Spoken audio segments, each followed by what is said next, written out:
On a crowded construction site, a foreman kicks a worker's lunch pail into the mud and yanks his harness strap, humiliating him mid-pour. A city inspector witnesses it, halts the job at personal cost, and quietly cares for the man afterward. The act exposes the worker's hidden medical burden and leads to small, lasting changes on the site and in the inspector's routine. Before we dive in, don't forget to like, share, and subscribe. And hey, where are you tuning in from? Leave your country in the comments. I love seeing how far these stories reach. The foreman kicked the metal lunch pail off the scaffold lip. It clanged down the braces and burst open in the wet clay. He grabbed the man's harness strap by the D-ring and yanked him back from the edge like he was a sack. The man flailed, scraped an elbow on a stud, and sucked in a breath.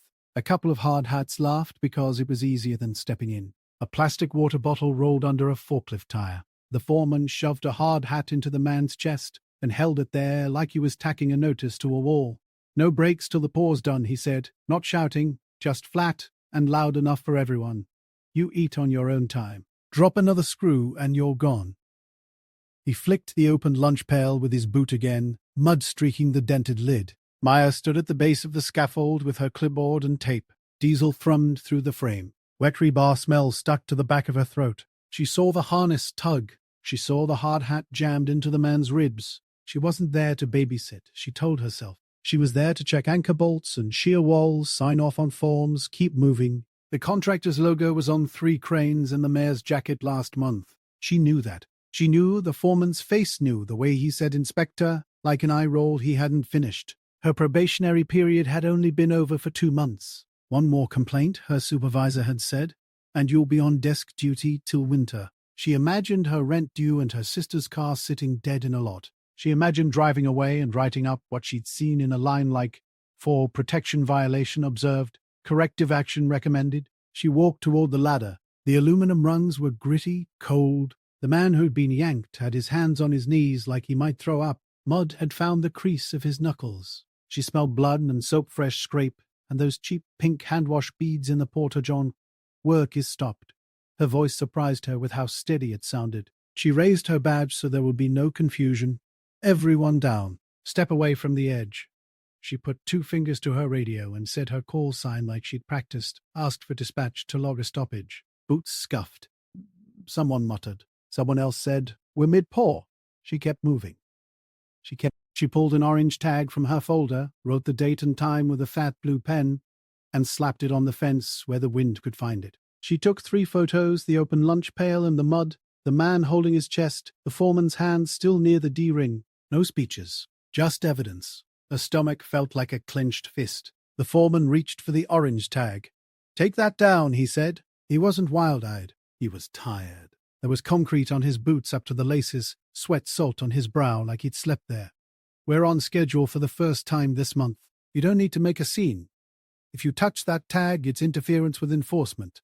She heard her voice and wished it didn't sound like the manual. She stepped between him and the fence. "You yanked a man by his fall arrest. You shoved his hard hat into his chest. That's a scene." A guy with a beard and a bright vest chuckled and lifted his phone. "World's smallest cop," he said to the screen. It wasn't even that mean, just tired and mean enough. The foreman's hand hovered. "Look, he's new." He was eating on the deck. "You know the rules. I told him he could eat when the line's clear. That's it. We're losing light." "All of you off the scaffold," Maya said. "Now." She looked past him to the man with the scraped elbow. "You, with me." She kept her eyes level, hands visible. She could feel heat climbing the back of her neck and the cool shape of her badge against her chest, the way it sometimes felt like armor and sometimes like a paper doll. "Come on," the foreman said, soft and now bargaining. "Don't do this to me today. You know what change orders cost." She didn't answer him. She had drawn a line and stepping back would make it pointless. She radioed again and asked for a senior inspector to note the stoppage. She said the words like she had paid for them. The man with the scraped elbow shuffled past, eyes on his boots. His chest rose and fell too fast. Her phone buzzed with her supervisor's name. She knew better than to ignore it. "Hi." Her voice caught and she forced it open. "Yes, I issued a stop. Crew harassment, fall protection misuse, unsafe behaviors, mid-pour. I documented it." She listened while the supervisor breathed and someone else talked near him. "You just got 3 calls," he said finally. From the site, from the GC, and from City Hall. Could you not escalate? It's already escalated, she said. She looked at the foreman, who watched her with a kind of tired anger she understood too well. I'll bring the binder in if you want, she added. You can take me off their jobs. It felt like pulling off a band-aid you knew would take skin with it. Do that, he said after a beat. We'll talk Monday. A pause. Stay safe. It was the only kindness the call had room for. She clicked off. She turned to the foreman. We'll need a re-inspection after you fix this. Document your corrections. Don't remove the tag. She flattened the paper against the fence with her palm, felt the wire underneath cut into the backs of her fingers. The foreman didn't move again for it. He rolled his jaw and turned away to talk to his crew in a low voice. No one laughed now. No one had their phone up anymore. In the shade of her city truck, the man sat on the curb, his elbows on his knees. Mud streaked his pants. A thin line of blood dried along his forearm. She snapped open her first aid box and found wipes and a small bandage. This might sting, she said. He nodded. His hands shook when he held his arm out. She dabbed the scrape, blew on it twice without thinking, then set the bandage. He flinched once, and then took a breath, like his lungs had been let out of a small cage. She handed him a bottle of water from her crate. The sun had warmed it. He didn't care. He drank like he'd been waiting to drink for a long time. She popped her glove box and found an old roll of glucose tabs she'd kept from a long time ago. Chew one of these first, she said when his hands started to shake again. Orange. They taste like chalk. He blinked at it, then at her. Your inspector? His voice careful. Yes. She nodded at the tabs. Humor me. He took one, then another, and she watched the tremor ease by degrees. The life came back into his face in the way color comes back to a thing you'd only seen in shadow. You hungry? She asked. The taco truck at the corner had just swung its window up. She could smell onions hitting a plancha. It's on me. No argument. He hesitated. Pride is a funny thing.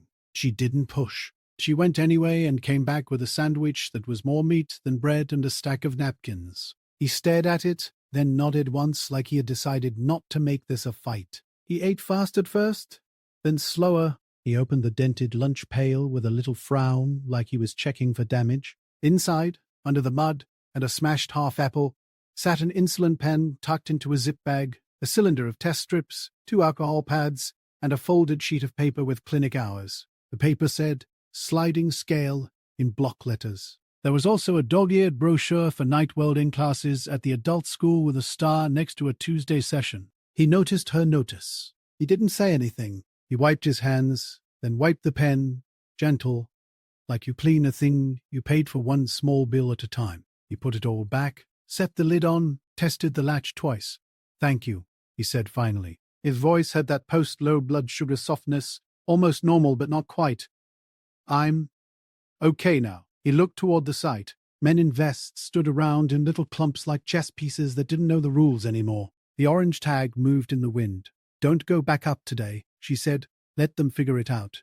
She took her own advice and didn't say more. She gave him a spare pair of fresh gloves she kept for site visits that ran cold. He turned them over like he might be accused of stealing them. She wrote her name and number on the inside cuff with a marker so they felt like they had a home. She drove him to the community clinic 2 blocks over. The receptionist knew her. The man gave a false smile that had more gratitude in it than the real kind. She sat in the waiting room for a minute longer than she had to, watched him at the counter, watched the way he stood like he wanted to make himself small, and also like he was done being small. 2 weeks later, she drove past the site on her way to a different job. The fence still had a small tear where someone had tried to peel off the tag that day, then thought better of it. Near the gang box, on a folding table that used to hold a mess of papers, sat a cheap blue cooler with duct tape on the lid. Someone had written brakes in black marker big enough to read from the street. A stack of paper cups next to it had sawdust on the rims. She stepped on the brakes and watched for a minute. The foreman from before, same boots, same salt rim, lifted a hand toward a worker who had a shiver in his hands, and then pointed at the cooler. The worker rolled his eyes in a way that said, I know, and took a cup anyway. Small things, tiny pivots, the kind that never make a report. On the break room, porkboard at the department, a memo went up the next week. Stop work authority clarified for observed unsafe conduct, including intimidation contributing to hazards. Dry language, but it sat above a table where someone had left 2 Sharps containers and a baggie of spare glucose tabs like they were part of the coffee setup now. Maya stuck one in her truck's glove box again out of habit. She saw the man once more, not at the site but at the hardware store up the hill, in line with a bundle of flashing and a roll of blue tape. He didn't try to wave. He just lifted his chin a fraction, and she did the same. No reunion music. Just a nod between two people who'd been in the same sharp moment and walked out of it. She thought about the call from her supervisor later, the Wheel Talk Monday, that became take a different corridor for a while. That was fine. The city was a grid of corridors. There were always other corners to show up at. She checked her mirrors and saw the sun catch on something bright back on the slab, the cooler lid beading water. In the late light, a cheap blue cooler sweated on a concrete table. The word "breaks" steady and dark, and a hand reached for a cup without asking permission.